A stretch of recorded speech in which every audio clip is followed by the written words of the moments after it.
Hello, I'm Mayor Phil Goode with your weekly update.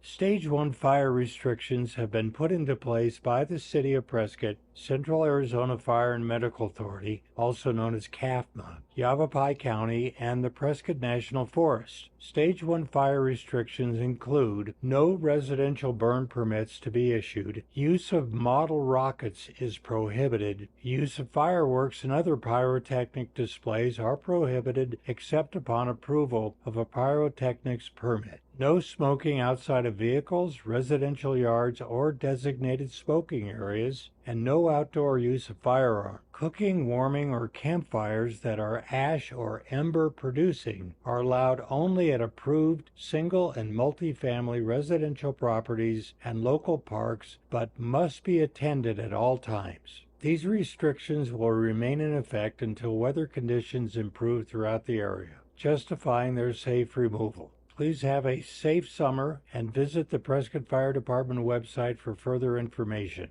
Furthermore, most areas in Arizona have some sort of fire restrictions in place for part or all of the summer months. Information links are provided below.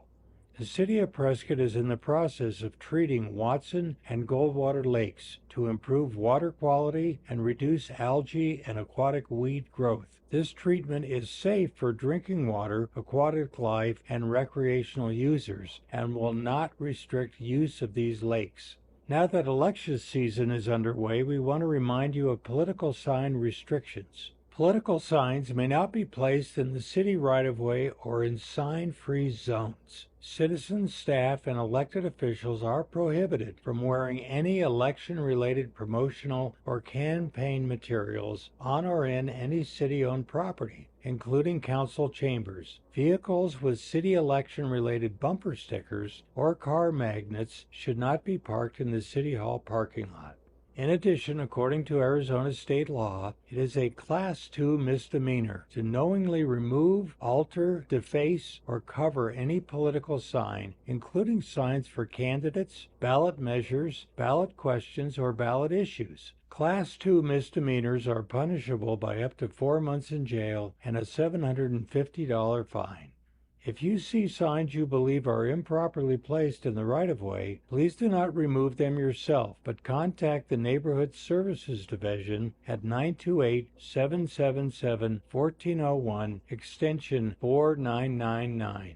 The City of Prescott has received the first payment of $548,873.89 in a series of settlement agreements related to PFAS chemical contamination in city wells. This payment represents a partial payment in the settlement with 3M. Settlement payments will be made in 10 separate installments through 2033. Additional settlements have been reached with DuPont, Tyco, and BASF, with payments expected from these parties in the near future. Many questions have been asked about this settlement, and we want to let you know that the money is being used to offset our continuing costs for mitigation of PFAS in our water supply. Settlement monies will not be added to the general fund. Rather, they will be used for the design of a plan for a PFAS long-term treatment system. Prescott had one single well that was determined to be out of compliance with the new EPA standard for PFAS, which was set in 2024. That well was taken offline, bringing the Prescott water system into full compliance. Please be aware that the EPA has only regulated 2 types of PFAS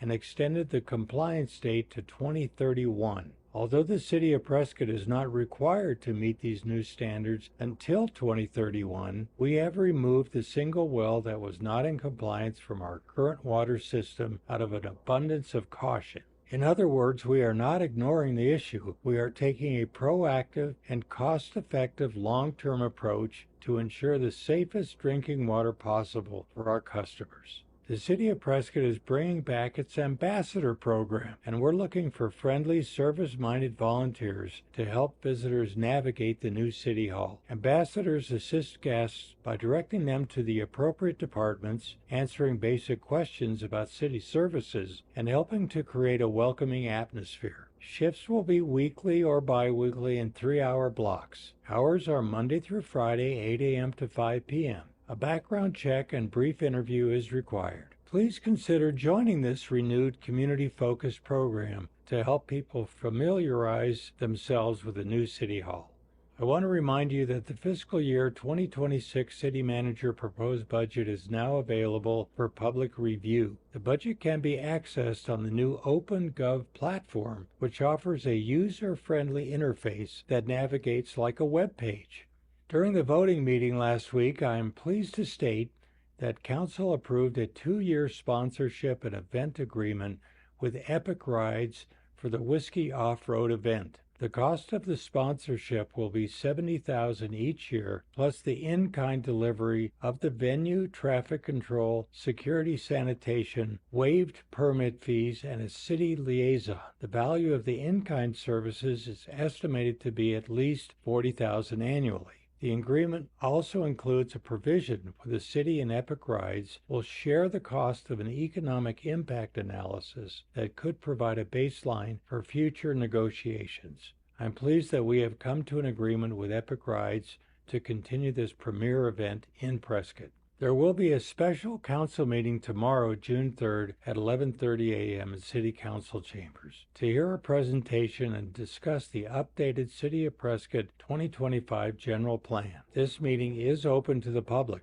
In other city meetings this week, there's a council subcommittee on water issues meeting at 9:30 a.m. tomorrow, Tuesday, June 3rd, in the council chambers. The Mayor's Veterans Commission meets at Grace Sparks Activity Center on Gurley Street Wednesday, June 4th at 9 a.m. The Community Development Block Grant Citizens Advisory Committee will meet Thursday, June 5th at 11 a.m. in the council chambers. I'm Mayor Phil Goode, and I'll update you again next week. Thanks for watching.